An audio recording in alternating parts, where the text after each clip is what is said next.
بسم اللہ الرحمن الرحیم.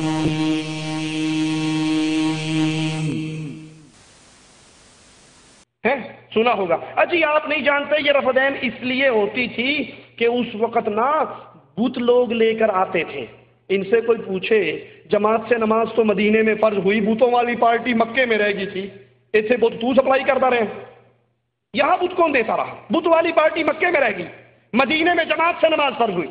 اچھا اگر بت تھا بھی صحیح, اس سے زیادہ بڑا تو بت نہیں ہوگا نا. یہ دیکھو یہ بت شریف یہاں آ گیا, ٹھیک ہے, اللہ اکبر ایویں کر دینے نا. یہ کرنے والے تو سنت کے مطابق چھوڑے ہیں, اور یہ اب وہ پہلی کرنے سے بت گرا یا نہیں گرا؟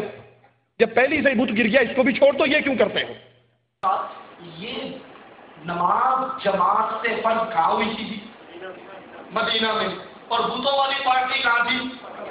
مکہ میں. مدینہ میں وہ بت تھے, مدینہ میں مسلمان تھے, یہودی تھے اور منافق تھے. یہ مشرکین بت پوجنے والے تو مکے میں تھے.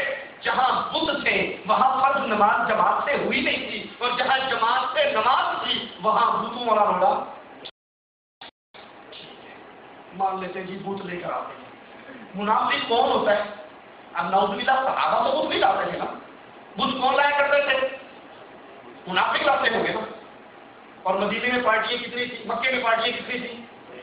دو, ایک صحابہ تھی اور ایک مشرکین کی. درمیانی پارٹی تھی وہاں پر نہیں تھی, وہاں پر منافق تھی, مکے میں تھے ہی نہیں.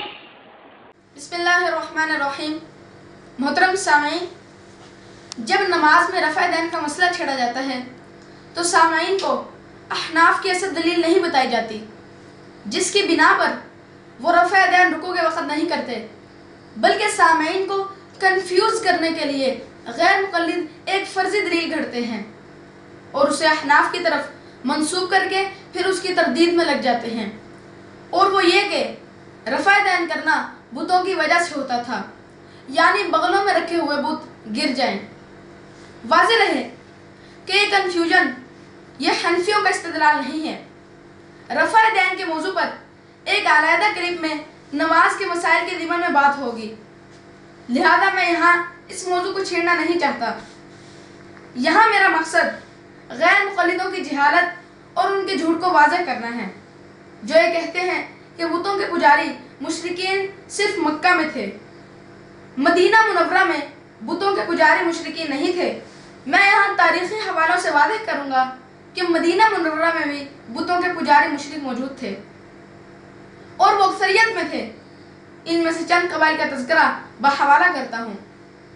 نمبر 1, بنو سلمہ مدینہ منورہ میں ایک قبیلہ تھا.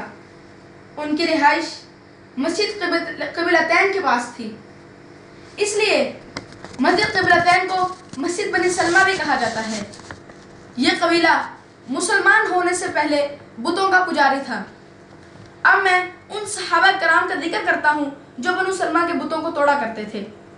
نمبر 1, وبشر بن سعید احد الذین کانوا یکسرون اصنام بنی سلیمہ. اور بشر بن سعید ان لوگوں میں شامل تھے جو بنو سلمہ کے بت کو توڑا کرتے تھے. ملاحظہ ہو اسد الغابہ تذکرہ عبداللہ بن انیس. نمبر 2, وثعلبۃ وعبد اللہ بن انیس اللذانی کسرا اصنام بنی سلیمہ. انیس کے بیٹے ثعلبہ اور عبداللہ نے بھی بنو سلمہ کے بتوں کو توڑا تھا. ملاحظہ ہو کتاب المغازی للواقدی ذکر سریتی قتل اسماء. سامعین توجہ کریں, شاعر کہتا ہے یہ عذر امتحان جذب دل کیسا نکل آیا, یہ عذر امتحان جذب دل کیسا نکل آیا, ہم الزام ان کو دیتے تھے قصور اپنا نکل آیا. محترم سامعین, دوسرا قبیلہ بنو خطیمہ. خزیمۃ بن ثابت الاوسی الانصاری من بنی خطیمہ کان ہوا وعمیر بن عدی یکسران اصنام بنی خطیمہ. خزیمہ بن ثابت اوسی انصاری جو قبیلہ بنو خطمہ میں سے تھے اور وہ عمیر بن عدی بنو خطمہ کے بتوں کو توڑا کرتے تھے. ملاحظہ ہو اسد الغابہ تذکرہ خزیمۃ بن جزی. چٹکیاں لیتی ہے فطرت، چٹکیاں لیتی ہے فطرت، چیخ اٹھتا ہے ضمیر. چٹکیاں لیتی ہے فطرت، چیخ اٹھتا ہے ضمیر. کوئی کتنا ہی حقیقت سے گریزاں کیوں نہ ہو، کوئی کتنا ہی حقیقت سے گریزاں کیوں نہ ہو. سامعین، تیسرا قبیلہ بنو عبد الاشہل انصار مدینہ کا اہم قبیلہ تھا. ان کے سردار حضرت سعد بن معاذ تھے. ان کے بارے میں ہے وَكَانَ سَعْدٌ وَأُسَيْدُ بْنُ حُذَيْرٍ يُكَسِّرَانِ أَصْنَامَ بَنِي عَبْدِ الْأَشْهَلِ. حضرت سعد اور اسید بن حذیر بنو عبد الاشہل کے بتوں کو توڑا کرتے تھے. ملاحظہ ہو المنتظم لابن الجوزی جلد 1 صفحہ 353. چوتھا قبیلہ بنو ساعدہ مدینہ منورہ کا مشہور قبیلہ ہے، جن کی رہائش سقیفہ نبی ساعدہ کے قریب تھی. نمبر 1 وَكَانَ سَعْدُ بْنُ عُبَادَةَ وَالْمُنذِرُ بْنُ عَمْرٍ وَلَمَّا أَسْلَمُوا يُكَسِّرُونَ أَصْنَامَ بَنِي سَاعِدَةَ. حضرت سعد بن عبادہ اور منذر بن عمر جب اسلام لے آئے تو وہ بنو ساعدہ کے بتوں کو توڑا کرتے تھے. ملاحظہ ہو مختصر تاریخ دمشق تذکرہ سعد بن عبادہ. نمبر 2 وَكَانَ سَعْدٌ وَأَبُو دُجَانَةَ وَالْمُنذِرُ بْنُ عَمْرٍ لَمَّا أَسْلَمُوا يُكَسِّرُونَ أَصْنَامَ بَنِي سَاعِدَةَ. حضرت سعد، ابو دجانہ اور منذر بن عمر جب اسلام لے آئے تو وہ بنو ساعدہ کے بتوں کو توڑا کرتے تھے. ملاحظہ ہو تاریخ السلام للذہبی. اس سب کے باوجود تیرا اس حقیقت کو جھٹلانا کیا تاریخ کے ساتھ شرارت کرنا نہیں ہے؟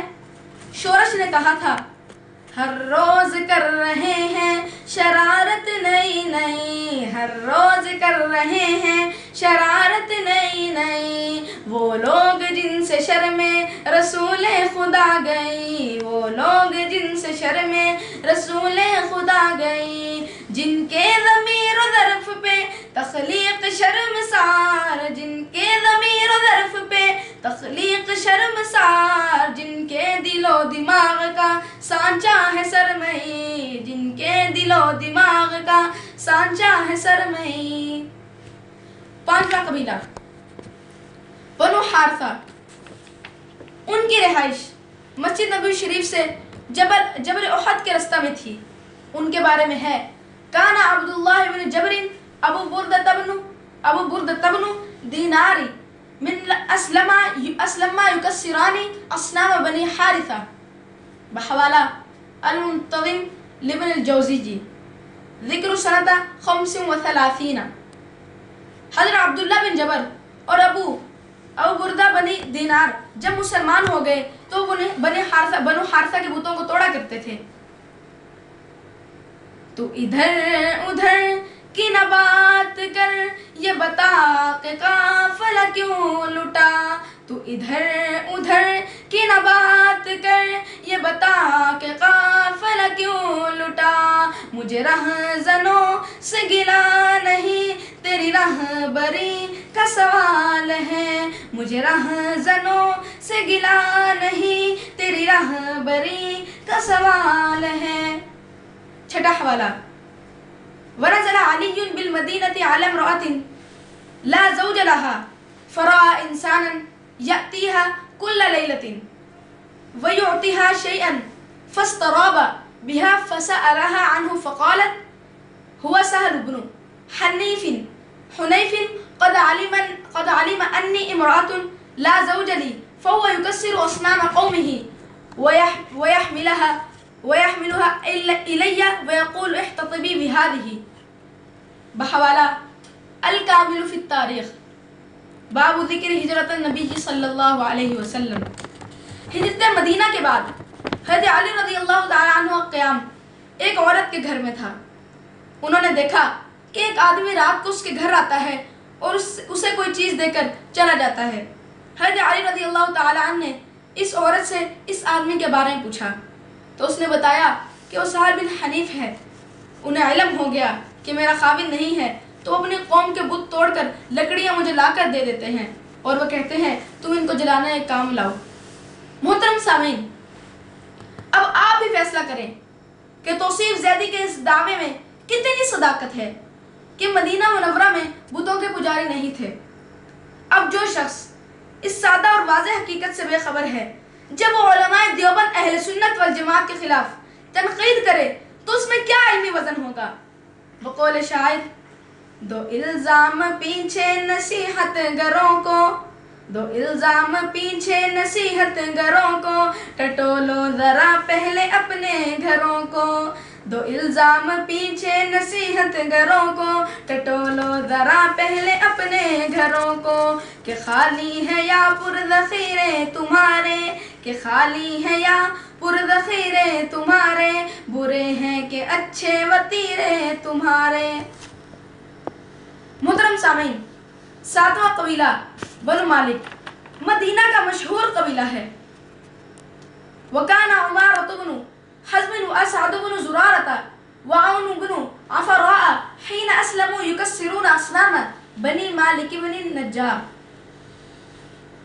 حضرت عمارہ بن حزم، اسد بن زرارہ اور عون بن عفراء جب مسلمان ہو گئے تو بنو مالک بن نجار کے بتوں کو توڑا کرتے تھے۔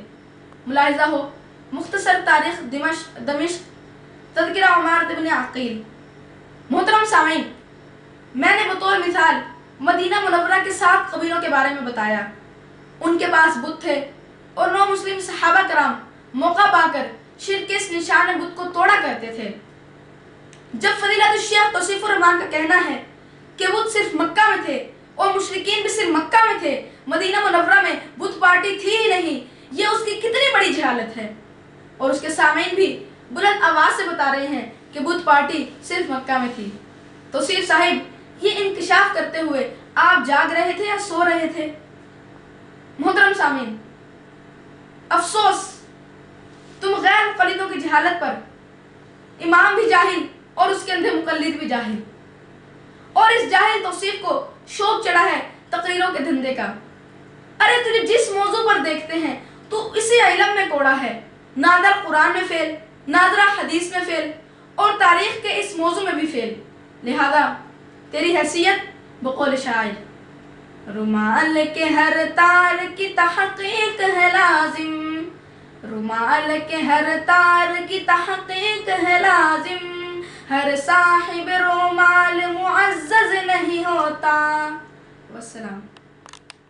اغیار کا جادو چل ہی چکا، تم ایک تماشا بن ہی گئے، اغیار کا جادو چل ہی چکا، تم ایک تماشا بن ہی گئے، اوروں کو جگانا یاد رہا، خود ہوش میں آنا بھول گئے۔